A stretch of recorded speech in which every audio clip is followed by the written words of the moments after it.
number of rooms, and that is 100, lowering the minimum floor area to 400 for the one bedroom. And as I said, over 30 standards that must be met. The reasoning behind the recommendation is that C2 zone, if you look, that's the blue on the zoning map. That's the location of 3 of these facilities that are up and operating. The other C2 is over on Sylvan Road and then on North Central on the east side of the city. The recommendation is to remove this use from the CR zone because it flanks neighborhoods. The recommendation to expand it to the UV zone is based on recent adoption of extended stay hotels for the residential mixed use. If it's not to be in the UV zone, it probably should not be in the RMU zone, because the RMU zone is less intense than the urban village zone. So that's the basis of the recommendation. And the standards themselves, they've been vetted by industry representatives, and quite a lot of time went into devising those 30 plus standards to be enforced. Historically, we've relied on floor area, that being, again, the 480 square feet per one bedroom. Isn't that changed to 400 square feet for one? Yes, it's proposed now for 400, yes.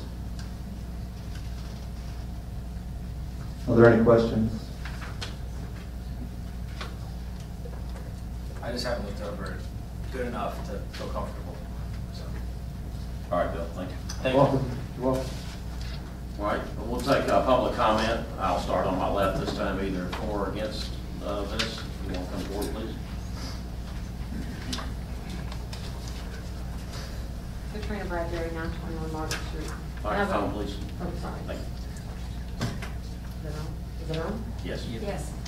I haven't really researched it thoroughly, but I did look at the information on the website enough to see, and Bill confirmed that the resolution looks at expanding to UV, which I would prefer that we not do, since that does border.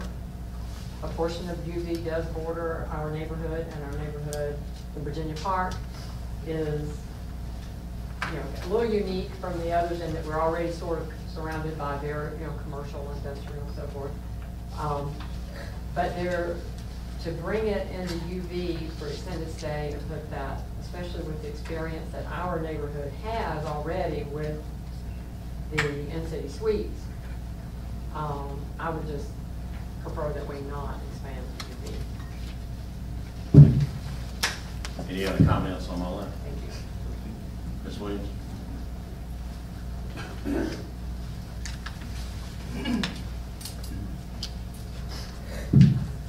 Mickey Williams, I live at 3333 Myrtle Street. My question is, it seems like there's an urgency to move on this, and yet we're about to face a comprehensive plan that's going to be long-term, and our LCI, which is going to be long-term. What is pressuring us to make this decision when it seems like it would fit better if we're looking at the entire plan? And is there anybody? There are pending projects out there, and basically right now they don't have the green light. May I comment to that? Certainly. A plan is a plan. We're talking about 1-year plans, 5-year plans, 20-year plans. And if we stop every time somebody comes up and says, I'm ready to do something, then we're changing our plan all the time, which is no plan at all. So again, I ask, can we please put these things into our plan? Let's look at the bigger picture. Please consider that. Thank you, Ms. Williams. Any other comments on my left?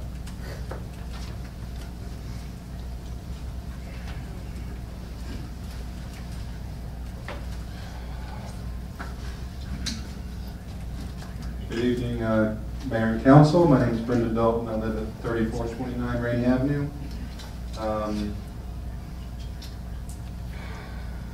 So, you guys are considering an extended stay expansion into UV and into RMU. And obviously, from the perspective of policy-wise, that's one side of it. I prefer you didn't. That's why I'm here tonight. But I'm not really going to talk about policy this evening. Tonight, what I'm going to talk about is procedure. And obviously, in the state of Georgia, we all have to, municipalities and counties have to abide by the Georgia zoning procedures law. And in addition, they have to abide by notions of due process. Now, my first issue regarding due process is that this hearing lacks due process because the map that's being maintained at the city clerk's office is not up to date. If you notice, the map that you see behind you says, City of Hapeville Official Zoning Map, January 6, 2009, as amended from July 10, 2007. And there is no addition, I don't believe, of the Arts Overlay District, nor is there any addition that you can see of the Adult Entertainment District. So there's no notice regarding how those things are going to interplay.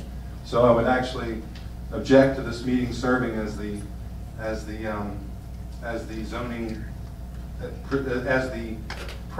procedure that would be necessary in order for you to exercise your zoning power under the Georgia Zoning Procedures Law until the map is updated. In addition, the map that you see behind you is actually codified at Hapeville Code Section 93.3.1-2, which states, according to Municode, the above zones are bounded and defined as shown on a map entitled City of Hapeville Official Zoning Map, adopted December 2nd, 2008, as amended from prior maps. This map and all explanatory matters thereon is hereby made a part of this chapter and will hereafter be referred to as zoning map.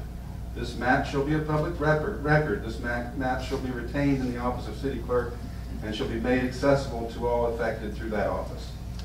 Now, as I said, the map that's maintained in the city clerk's office doesn't have the revisions, so there's no way to compare it to what reality is because it's not there. In addition, if you are interested in law cases at all, Newton County versus East Georgia Land Developers. It's a case that was decided on October 20th, 2014 by a unanimous Georgia Supreme Court. That's 296 GA 18. There, Newton County's entire zoning ordinance was invalidated because the map that was cited in their code couldn't be found to have existed at the time that the map was adopted. And the Georgia Supreme Court said that in order for a zoning scheme to reference a map into their code by reference, the document must be sufficiently identified so that there's no uncertainty as to what was adopted. And as I explained before, the above zoning map, 93.3.1-2, the above zones are bounded and defined as shown on a map entitled City of Hapeville Official Zoning Map, adopted December 2nd, 2008. That map does not exist. There was no map adopted December 2nd, 2008. In addition, if you look at the bottom where all the code updates are listed, there is no update that's listed for July 10th, 2007. So at this point, according to Newton County versus East Georgia Land Developers, if challenged, any of the things that you've done since 2009 could possibly be invalidated. That's probably the first order of business that you as a governing body should deal with, because at the point where you don't have a valid zoning ordinance, anybody can apply for any use. So what I would urge you to do today is to act by putting a moratorium on all applications for development in the city of Hapeville until such time as you can adopt a zoning map which conforms to the Georgia Zoning Procedures Law in terms of the identification of it and in terms of that conforms to notions of due process under the Georgia Constitution in terms of it existing at the time of adoption. Now, that's the shark swimming in the water, but there is a bigger one, but I'll leave that for next time. Thank you, Mr. Dahl. Thank you. Any other comments on my left? I'll move to my right. Okay, there be none, council. You want to go, David? Yeah, David, go.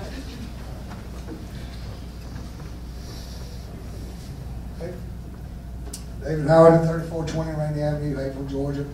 Good evening, Mr. Good evening, David. How are you? I haven't done enough homework.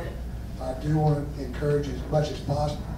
I don't want any extended stay in my neighborhood, adjacent to my neighborhood. Do all you can possibly. I like business, but you gotta set where you walk this town. Thank you. Thank you, sir. Of course I do. That's all right.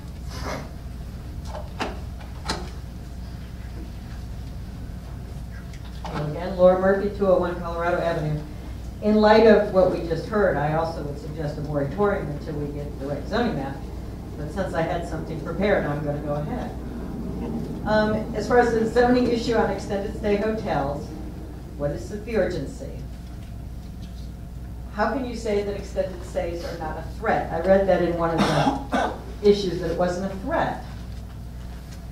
So what are the sources of it not being a threat? And I can tell you right now that the one we have in our downtown has directly affected the quality of life of our community. This facility is being used as an apartment complex. It is where voter registrations are connected to that address, and that mail is being delivered and school buses stop daily to pick up children. So this is not really an extended stay, this is an apartment. We don't collect hotel motel tax, I believe, after 30 days, if at all. Is it allowed in the UV zone at this time? No. What will prevent other extended stays from becoming permanent residences? A higher price does not stop this. It just makes more people rent the rooms together. What is the need, demand, and urgency? Do we have reports in front of you stating there is a demand? Obviously, builders would like to build, but is there a demand for it? Are people needing to stay in extended stays to live like apartments, or is the extended stay just for business? My concern also is about checking for sex offenders. When you check into an extended stay, do you have to be registered? That's a question I have there. Is an extended stay facility required to have other statuses checked, criminal status? I don't know the answer to these. I'm very concerned if we continue more extended stay, especially the ones that are butting up to our neighborhoods. So UV, absolutely not. That hits almost all our neighborhoods. I would appreciate it taken out of CR. And C2 is fine at this point because they already exist. Thank you. Any other comments on all right? Mr. Rowe?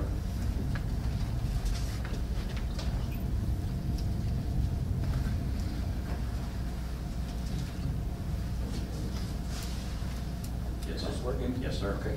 What Laura just said about the sex offender, I think somebody had on next door neighbor that I think it was Tucker or Norcross, where a large number of sex offenders were found in some of these hotels because they don't register and they find, and so it's a place where these people can gather. And that could happen at the Hilton. And that could happen It here. could happen at any hotel in the city. So I support that at all. Is it appropriate for the council to ask people in the room to raise their hands if they support this ordinance or do not support this ordinance? I think we're elected to make those decisions. Okay. That's my own opinion. I can't speak for the rest of council. Anybody has opinions, welcome to come to the podium and say it. Pardon? Anybody has opinions, welcome to come to the podium and say it. Thank you. Thank you. Any other comments on my right? There being none, council comments? Well, I will address one of the issues, talking about extended stay. When In-Town Suites went in, there was an uproar in town because we knew they didn't put any limits in place, and the citizens got very upset. That's the reason a lot of these things are in this ordinance, the smaller room size, so you don't have so many people, and it's not comfortable to stay for a long time. The expense of having to provide meals and so forth like that, breakfasts for the people, they don't provide things like that at In-Town Suites. Hateful's getting to be busier. Porsche is going to have people coming from all over the world to visit us. Delta does training here, and they put stewardesses up for times. So that is basically the market I think these people are trying to address, and there is something in the works that someone wants to build facilities like this. Most of these people had no trouble when the tavern wanted to come in and put billiards right away and things like that. And we're changing the alcohol level ordinance tonight because of tweaks that need to be done to it for businesses that are here want to do things. So I don't see a problem as long as we put specific safeguards in here to keep it to be an extended stay and keep it as a hotel. Any other council comments? The only thing I would say is, Mike, Not as fast. Had to wake up. And Brendan, you had me with hello. That was something. This is the thing I brought up with you the other day. It's just interesting to me that UV goes from something like Porsche to the middle of downtown, and I just wish there was a distinction for our downtown district. Of course, I'm opening another subject, but I hate how broad UV is, so that when we swipe a brush across it, we affect such large territories without thinking of something as more specifically in terms of its use and things like that. So that concerns me, just looking at the map, and of course the map I'm looking at is not even accurate. So I'm concerned about that too. So I'm all for fixing that, but I don't know the procedure on that. I don't guess we could do something. It's not on the agenda, can we? doesn't violate the Open Meetings Act. So anyway, thank you. Thank you. And I think I'll just add that what Josh was speaking about earlier, I need some more time to think about the issue, and certainly what Brendan brought up, and speak with our attorney and our and Bill Johnston about where we should logically go forward. I don't have a problem with any of that. The one thing I would add is the issues that are created by in-city suites are something we're all very, very much aware of. The issue that came up about sex offenders, there could be sex offenders staying in the Hilton Hotel right now. And cities start getting into trouble when you start bifurcating classes of people and say, well, we're going to treat these people one way and we're going to treat these people another. So I think if we're using in-city suites as the benchmark for the type of quality that we want, it's at the bottom. We know that. That's no secret. But we live in an international city. We are at the front door of Hartsfield-Jackson International Airport. Porsche Cars North America just located right adjacent to our city. We've got a hotel going in there next to them. If you don't think that extended stay for business purposes is something that our market needs, I think you're not looking at it from an economic development standpoint. I think the point that Alderman Barr made about having the restrictions and the limitations to make it harder for these things to turn into what we have with the in-city suites, that was never designed for people to live in. And my forefathers on council missed it. They never knew that that was going to be somebody's permanent residence when it was built as a beautiful hotel back in the day when it was open. So I think we've got to use some common sense here and not let paranoia about what's already existing stop us from being progressive in our thinking. That's my only comment. We can address the zoning map issues and everything with the city planner and the city attorney. Well, I think we absolutely need to have space for this for all those reasons. We just need to determine where. Certainly. That's I agree with you. I agree with you, because keeping our neighborhoods whole is important. It's important to me. You know, we all live here too, so we don't necessarily want to extend a stay at our front door. But one of the things that we've talked about over the years is density. You know, we're 2.5 square miles. Our tax base is small, and we're going to have density in specific areas, very carefully chosen areas. And don't think for a minute that any of us sitting up here want to do what's wrong for Hapeville. That's ludicrous. We all want to do what's right for Hapeville. That's why we're all here. Somebody said it, and we say it all the time. We're all on the same team. And we got different ideas about how we get to the goal line, but we're all on the same team here. We're playing for the same goal, and the goal is to make Hapeville better, not to destroy Hapeville. I've lived here 53 years. I don't want to do anything sitting in this seat tonight that is going to detract from the quality of life that makes Hapeville what it is today. I did a radio show today for a guy that does a Atlanta neighborhood show, and he's praising Hapeville because he's heard great things about us. And Lou Whelan has invited me on that show before. And we're getting on the radar screen. David talks about the popularity that we're getting out there. So do you think we want to destroy that? We don't. That's not our goal. That's not our goal. So somehow there seems to be, and this, I'm just going to say it now because I'm moved to say it. There seems to be this divide between those who think we're trying to destroy Hapeville and those who think we're trying to make Hapeville better. I don't know what my purpose in all of this is, but I feel led to bridge that divide. I don't know how, I don't know what the best way is, but I'm tired of people. There's these polar forces, and we've got to work together.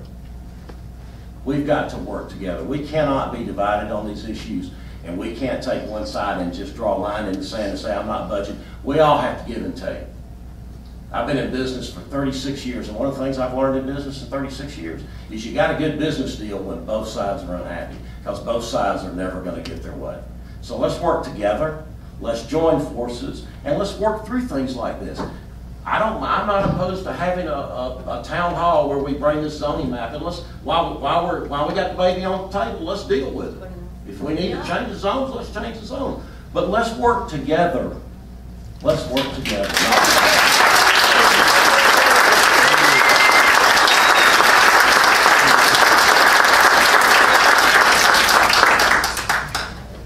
Nice to say, Mayor.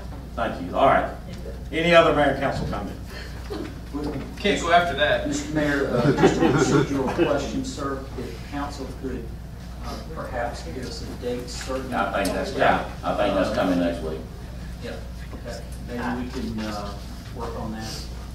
I'd like to make a motion that we table this to date certain to March the 15th, revisit it then. Could we actually push it out one more? I think it needs to probably go. I don't think that's enough time. What's April? April. That'd be First Tuesday in April. 5th? Yeah, April yes. 5th. I think that would give staff more time to Would you address state a time, please? the question. That's 7 o'clock. I moved that we table this until April the 5th. And time, place, date, time, and place. April the 5th at 7 p.m. in the court chambers right here. Thank you very much. All right, motion to table. Is there a second? Second. Second. Any discussion? Further discussion? All right, there being none, all in favor of the motion, raise your right hand. All opposed, same sign. Motion carries. All right, at this time, we'll take public comments on agenda items, and I'll start on my right. We'll have general comments at the end of the meeting, but if anybody has any comments on agenda items we'll be discussing, on my right, on my left. Trina?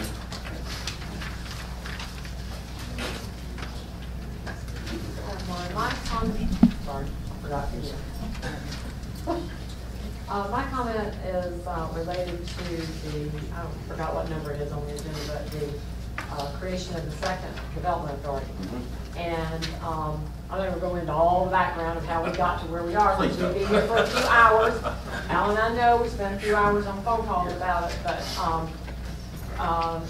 the development authority, the current development authority, had agreed to a memorandum of understanding for the Salice Hotel to have a pilot, which was going to provide revenue to the development authority, for which we could begin to pay our own bond payments and actually pay back the debt we owe the city. The development authority borrowed a lot of money from the city. So that was the plan. And so along the way, we our team deviated from the MOU, and in the middle of, at the end of the, final paperwork, there was an issue that came about that after a lot of phone calls, the solution came about to correct the problem that we could potentially create a second development authority. So my concern about that is that this second authority would receive the pilot revenue from the Solis Hotel. The current development authority will still have the debt. The new authority is not obligated to pay the old authority, the current authority's debt. So as a member of that development authority and as chair, and I've said this numerous times, said it numerous times on the call, I feel very strongly that it's our responsibility to use whatever revenue tools we can find to pay our bonds and to pay back the city what we borrowed. And so it concerns me that we have this mismatch. So one of the things that came up in the phone calls was that we could we possibly at the 5th year when the project has to be refinanced, that's why I said I don't want to go into all the details, but the project has to be refinanced after year 5 with the terms of their loan. And at that point, could we transfer the project back to the current development authority, because it would be legal at that time to do so, at the time they're doing a new loan, which would, because pilot program payments don't begin for 5 years anyway, that would, if we do that, that would put the revenue into the facility that's responsible for the debt, as opposed to having one authority that has revenue, not responsible to pay the debt, and the other one with the debt and no way to pay it, which means we continue to borrow money from the city. So I would like to see, we had that conversation through these calls, and the feeling was that that could be done.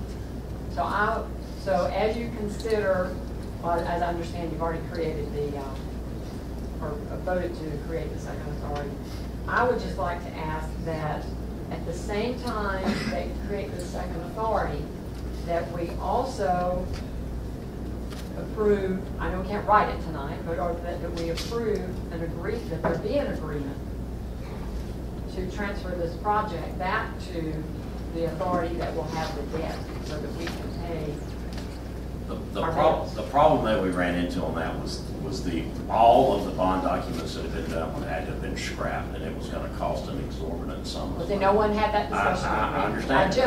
A lot of times I don't get included in the conversations. That'd be different with you. I didn't know that.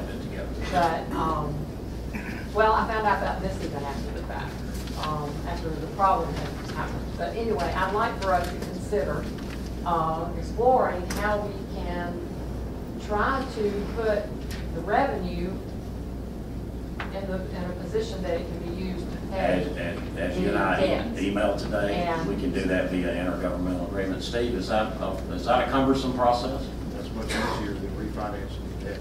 Okay. Which is that's all I'm asking, is that we That was my understanding. That in agreement with doing the second authority, that we, at the same time, we create these agreements, because in 5 years, when all this happens, none of you may be sitting up there, none of the same people could be on the current board, the people you put on the new board, none of those people could be, because of the 4-year, 2- and 4-year terms.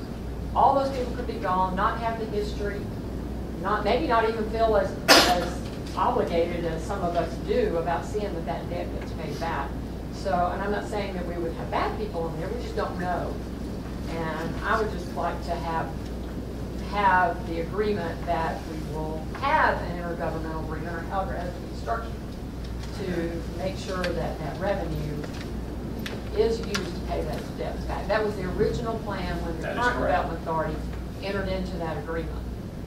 So I'm going to take my development authority hat off, and as a tax-paying citizen, and as an accountant, I guess I want to match up my revenue and my expenses and my debts. And so I want to take my development authority hat off, and as a tax-paying citizen, it concerns me that the revenue is in one place and the debt is still left in another. So I'd just like to ask you to please do that. Thank you very much. So, how binding is an intergovernmental agreement? Can you say for the next 30 years that payment has to go to the development authority? Yes. Okay, so it's binding. Intergovernmental agreement can be binding for up to 50 years. Right. Okay. So It says City of Atlanta and our water bill. it would run parallel with the pilot from the SOLAS thing. Because really and truly, this whole second development authority was not my idea. It's very cumbersome. It's, like Katrina said, I'm more worried about what happens 5 years from now when none of us are sitting here. And so it's not that this body just got super excited about creating another development authority. It's a thorn, but I suppose, Steve, we can make a motion tonight that pending the addition of the necessary intergovernmental agreements to assure the flow of money from point A to point B, or is that necessary at this point? I just want to make sure that it's part of the minutes that we agreed that we would enter into a future intergovernmental agreement on this matter, so that we, a year from now, somebody's going to have Alzheimer's and forget that we said that. Yes, sir. There's still a lot of paperwork to be done to do the Solaris Macron deal that the mayor and council have to approve. The development authority, the new development authority has to approve. Where we will have plenty of opportunity to make sure those intergovernmental agreements are done at the time we close on the Solaris deal. Right. I really need you to create the development authority tonight because we're trying to create the documents, trying to move toward closing. 3 to 4 weeks if we can. If we delay creation of the development authority until such time as I have these intergovernmental agreements in place, we kind of got a chicken and the egg problem. I understand. Okay.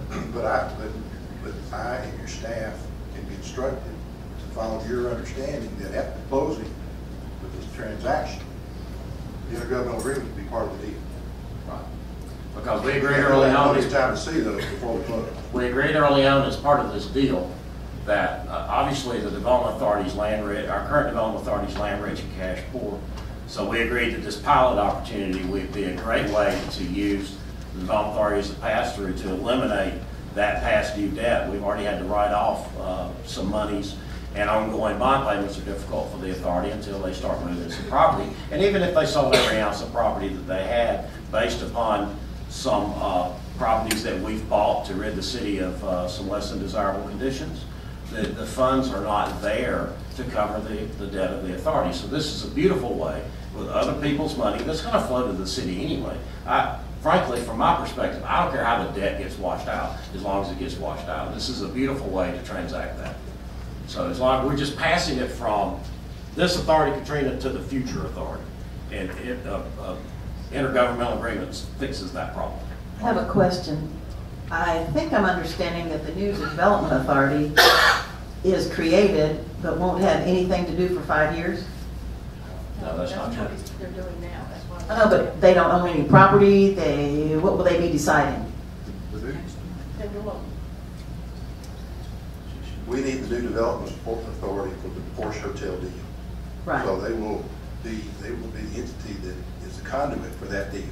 So once that deal is done, they own that, but they're not gonna make any decisions about the hotel. No, because we won't take title to the facility until they're finished constructing it 18 months from now. Okay. But we're gonna do the paperwork, which obligates us to take title when it's complete. Because they can't actually benefit from a pilot that was arranged until it is owned by a development authority. Well, I just, I know that our current development authority works very hard, and the second one I see as the conduit to accomplish what we need, but I just wondered, and I think we have talked some about having joint membership in both of these development authorities. We will be deliberating that in executive session and voting on it after we come out of executive session. But I just wondered what their, duties would be other than the conduit to accomplish the financing. They have the one deal so far Okay. that we're aware of. There may be others, there may Now, not. it's possible that other deals in the Okay. pipeline might need the same deal. Okay. Okay. And I just would like to reassure Katrina that that was part of the discussion, that the money would flow to the development authority, to pay the development authority's debt. The only problem is with construction of the deal and having to refinance if they went through current development authority. But this development authority is just there to take title and pass the money on to the other development authority. The staff, as Steve said, the city manager shares Katrina's concern wholeheartedly. We are on the same team. We absolutely have our eye on the dollar sign. You know, I'm watching the budget. I know who's paying the bills. I want to make sure that we put you in the best position to pay everything back, make it work. We absolutely are on the same team. We share that concern, no doubt about it. That's not a detail I'm going to let slip by. That was one comment. That was a long comment. Any other such comments on the left?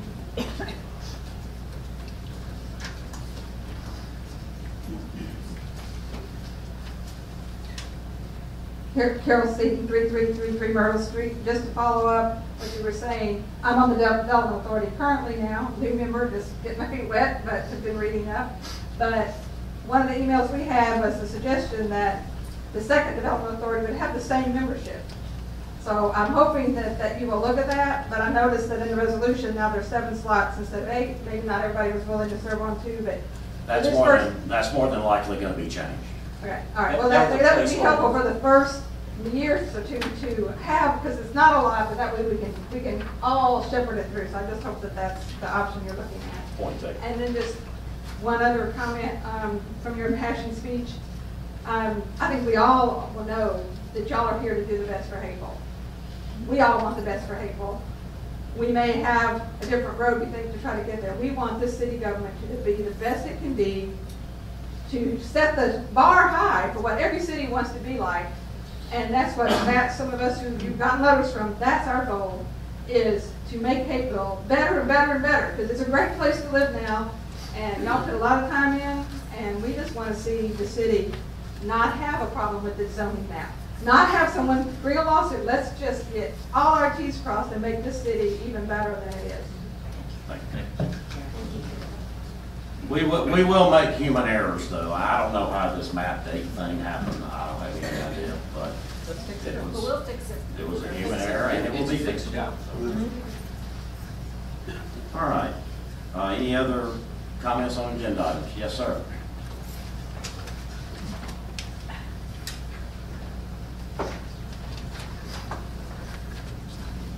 Daniel Beer with Arches Brewing. We're at 3361 Dogwood Drive.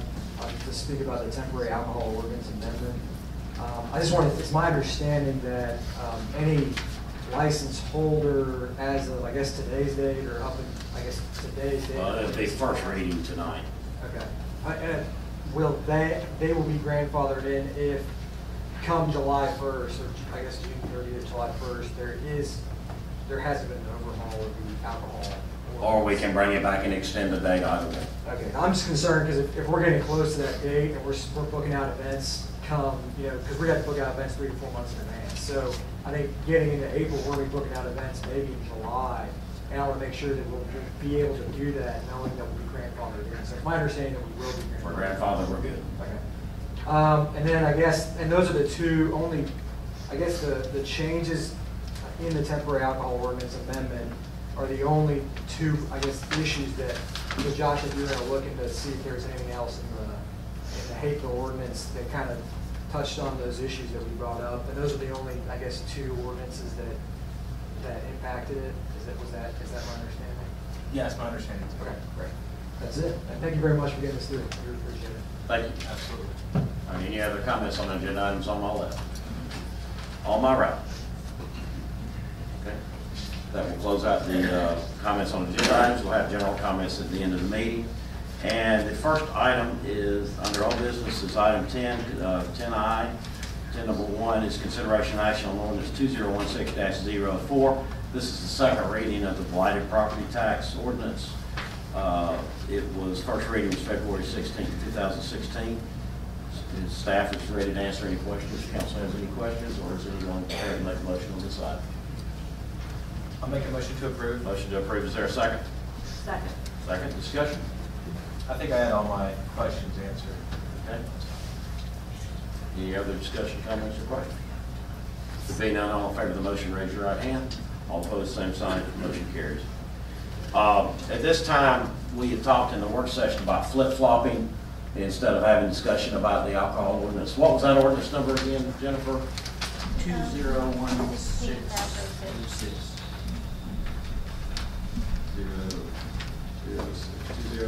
2016-06. I'll entertain a motion that we modify the agenda for first reading of ordinance number 2016-06, modifications to the alcohol beverage ordinance. So moved. Motion to amend the agenda, is there a second? Second. Second. Discussion? All in favor of the motion, raise your right hand. All opposed, same sign. Motion carries. Steve would rather not waive first reading since it's alcohol related, so. Our recommendation is that you go through the normal process. And that fits in with y'all's timeline, okay? Midnight? Today will be the first, and the 15th will be the second. Yeah. 15th of March would be the. That gives you that. I know that's real close to your schedule, but Thank you very much. we just hesitant with, we were served a lawsuit from a denial that was received, so we don't want to do anything to jeopardize our position in that situation. We appreciate it. Thank you. All right, any other questions or comments about that?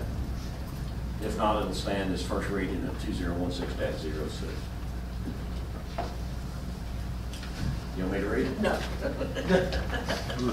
Steve, can you give me the cliff notes of what this addresses, or William, either one? There's two items.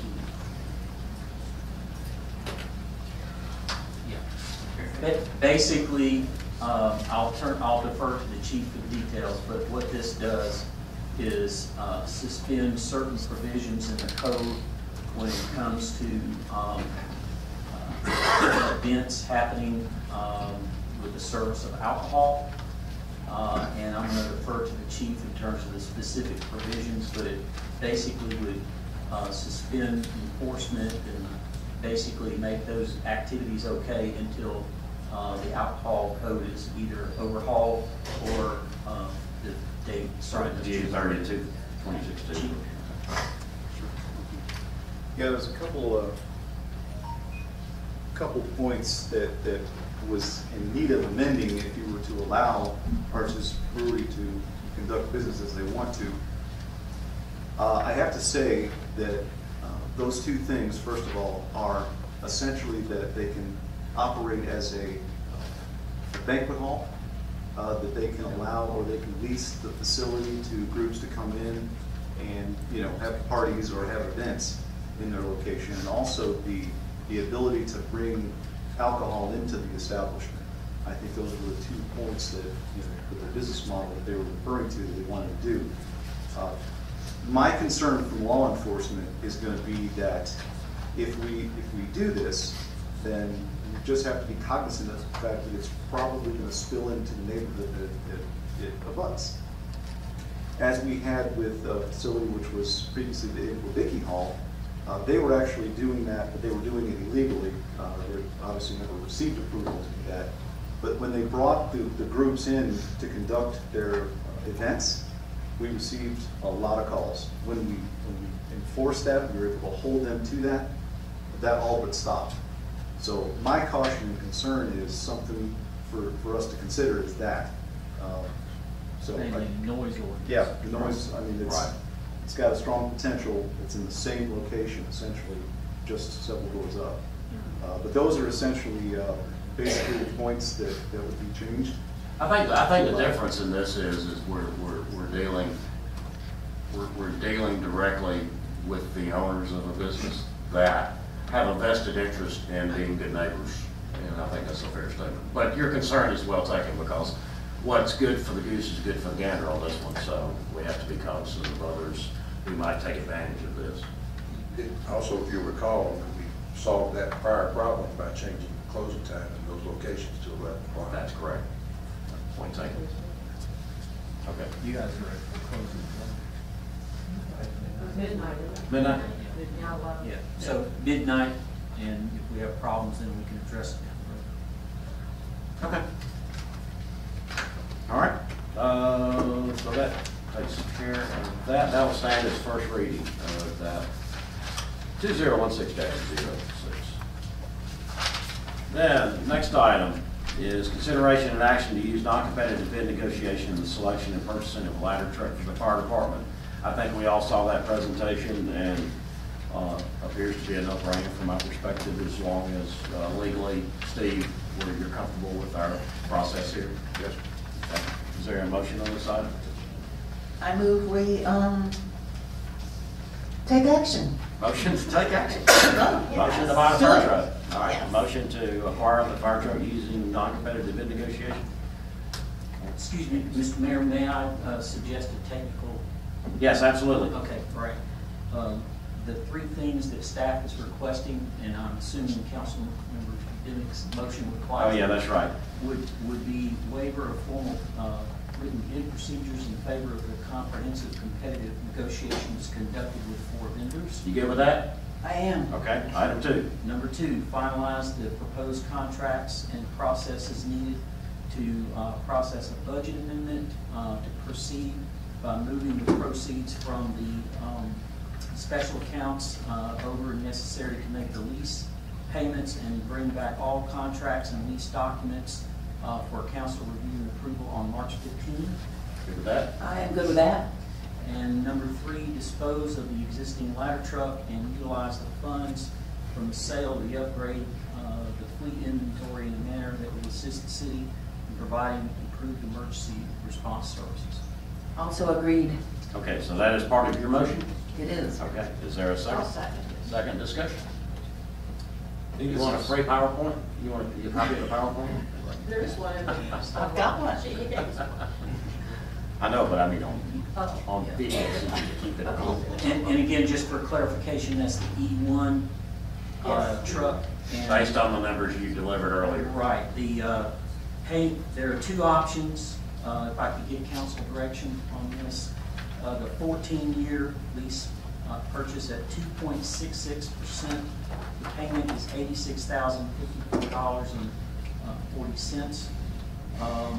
At a 15-year lease purchase at 2.75%, the lease payment would be $81,846.62. So one of those mechanisms should be selected so that as we prepare the contract documents, come back to you for review, we get the right one. What suits your fancy?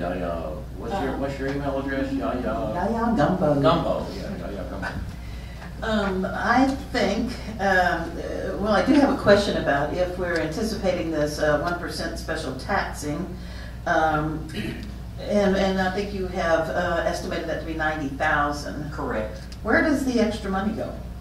It would go back into, we would allocate it in a budget amendment so that the fellows can equip the truck the way Have to go back they to had fire. indicated in their recommendation in terms of the extra axes and all the other miscellaneous equipment. Okay. Right, well, okay, well, We then I would think- price that out in the budget amendment that you would come back and you would see it at the next meeting. I like to go earlier. I'm thinking That would 14 prepare- years. Yeah, that's my, Saves if 22,000. it's, Yeah. how much? Saves 22,000. Oh, there you go. All right, so now will you amend your agenda to reflect the? I would like to include in my motion that we go with the financing of 14 years. At 2.66%. Second as amended. Okay. Okay. Any discussions on the motion, the amended motion? Let's get these guys fired. Being none, all in favor of the motion, raise your right hand. All opposed? Same sign. Merry Christmas, Tom. Yeah. Yeah. Farewell present. Yeah, that's your We retirement get a ride, a ride. We'll get his photo. Hey, you want us to just donate the old one to you and take it to the house? It's easy to put up Christmas Make a lights. great Star deer, art. make a great deer stand, Tommy. They could rent them for movie studios. You make money. Hey, maybe we ought to do that. All right, next item, consideration and action on resolution 2016-02. This is the statutory development authority that was talked about earlier in the agenda item questions. So is anyone prepared to make a motion on this item? I move we form the statutory development authority. And would you make your motion to reflect Correct, that? we have 9 members. 9, not 7. 9 members. Okay. I second. Motion and a second. Is there discussion?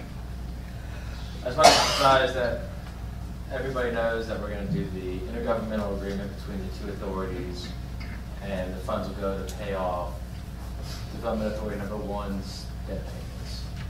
With the flow through from the pilot from the Solis Hotel project, so.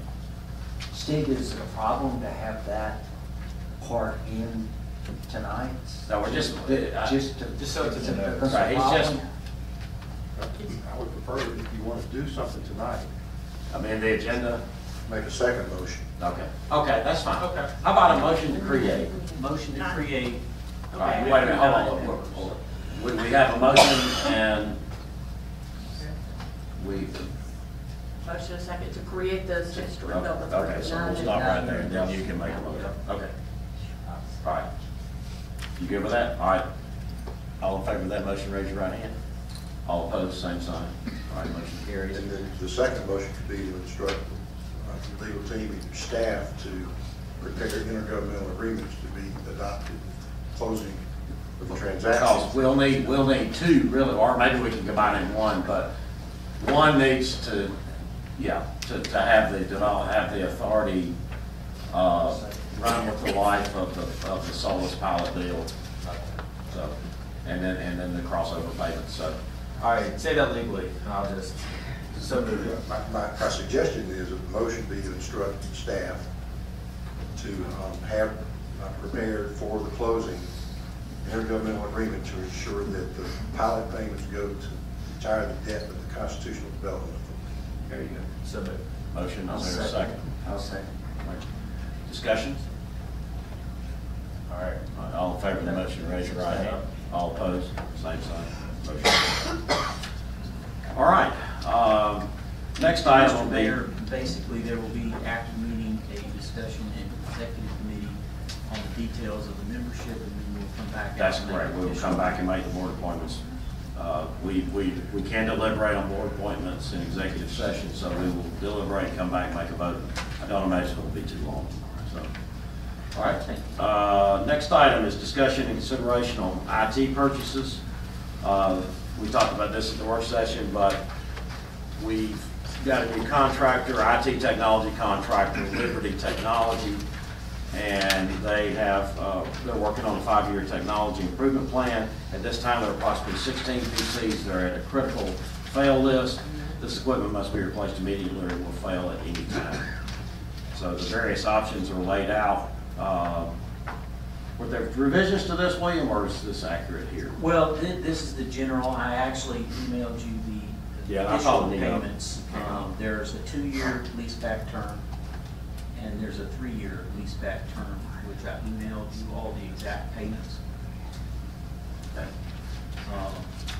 And Staff again, recommends a 3-year. I recommend the 3-year just to get us started. Cash flow it. And set up a relationship with Cisco, because as we present a 5-year technology plan, there are going to be larger ticket items that we may want to take advantage of this mechanism for. And what I'd like to, begin trying this out and see how it works. And at the end of the 3rd year, all this equipment becomes ours for $1, so it basically belongs to us.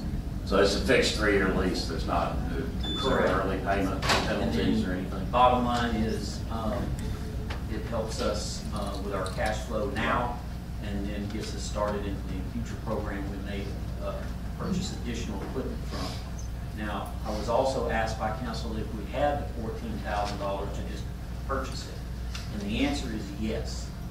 But it, again, in the interest of cash flow, in the interest of moving in the direction we may find ourselves down the road for larger purchases, I felt like this may be a good opportunity to put our toe in the water. So I find it wise to cash flow equipment purchases in operation.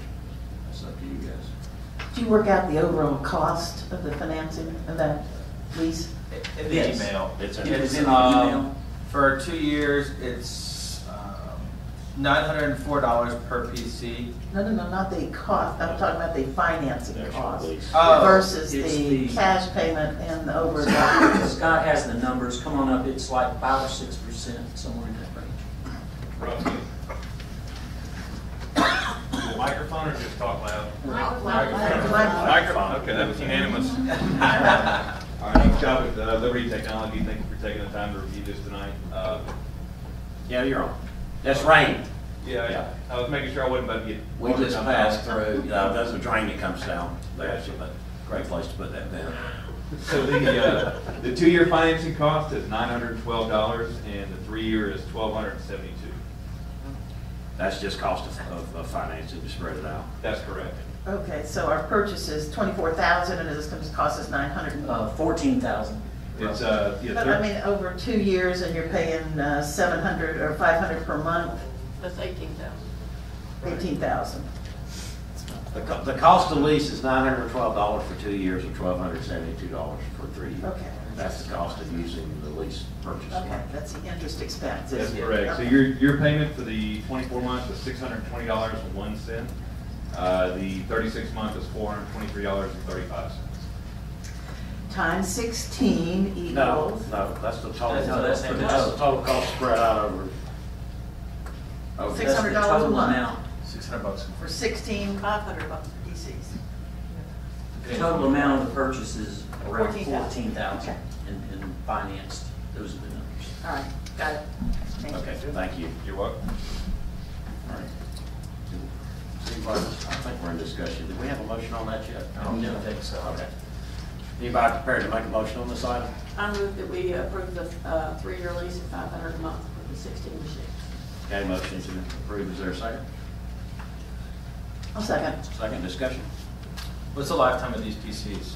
So if we pay for them for 3 years, do we have to trash them after 3 years? Like About 3 5. lifetime? The ones we're replacing are probably 7 years old. Yeah. About 5 years. We tend to get extra mileage out of these things. Yeah, the regular refresh cycle for technology for workstations is 3 to 5 years. It's 3 to 5 years, so you can expect to get about 5 years out of it.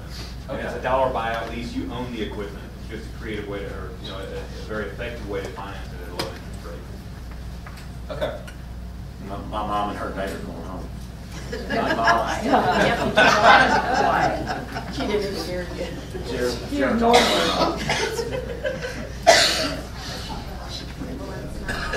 All right. Are we ready? All in favor of the motion? Ready? Well, I'd like to thank Scott. Oh, Because I was wondering what we were going to do with these computers when we got rid of them. So I just talked to Scott really quickly on the back and was like, hey, what can we do with these computers?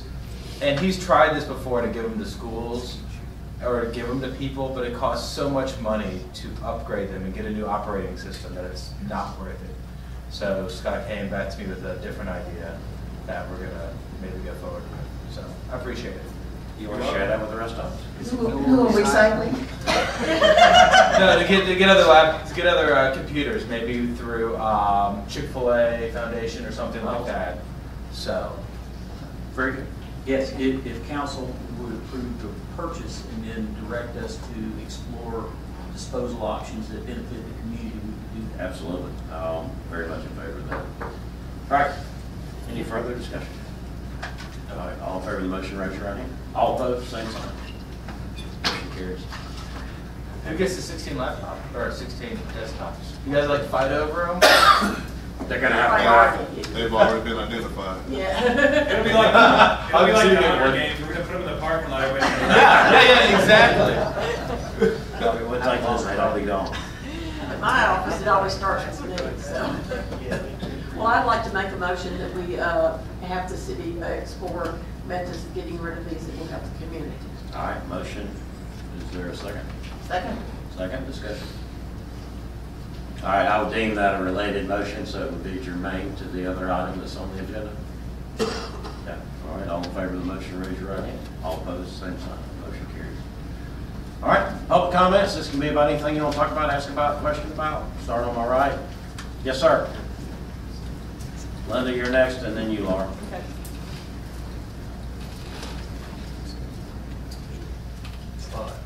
Jeff Neville, 489 Barnett Drive. I'm using the microphone. Sorry. Use the microphone. Yeah. Ted Neville, 489 Barnett Drive. I'm concerned about the crossing over here behind us.